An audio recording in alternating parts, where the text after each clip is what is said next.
no matter how close your family is, there's still something that's very difficult to pin down of that belongingness feeling.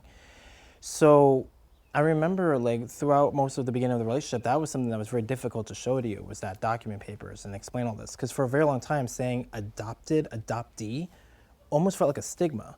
And it almost always followed up with, do you know your real parents? Do you know your real mom? Which for adoptees, never say that. Oh, here we go. Because our real parents are the people who raised us. So this is my dad. And real implies your parents aren't really your parents. Biological is the better term, or I've heard other adoptees say bio-parents. Lolo is grandfather. I remember you saying, why don't you go on Facebook?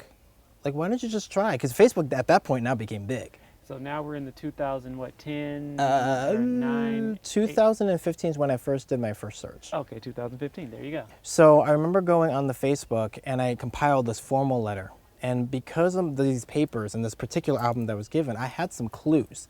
I knew what my birth name was, which was Rene Palumpa Badong. So I used that name and searched on Facebook for everyone who matched the descriptions. I sent out this letter, this little letter that just kind of said, hey, I'm Dan, I'm an adoptee. I just want to learn about myself. I'm not looking for money.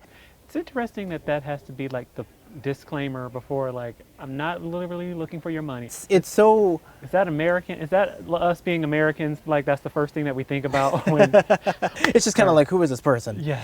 And yeah, I sent it out to so many people and I didn't hear anything. And I was just kind of like, you know what? It's probably not meant to be. It's not meant to be. And I just kind of let it go at peace. So that was just like another knife in the heart. Oh, big time. Yeah, that definitely was.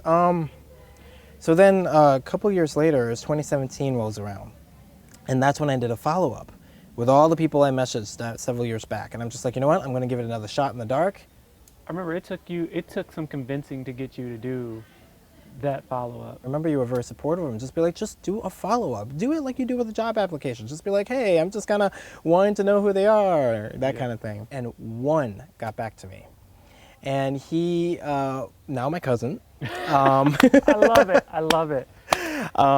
Was living in Saudi at the time and said, yeah, sir, I'm going to totally forward you to my auntie who lives in Texas. Long story short, she ends up sending me a message back saying, we found your birth mother.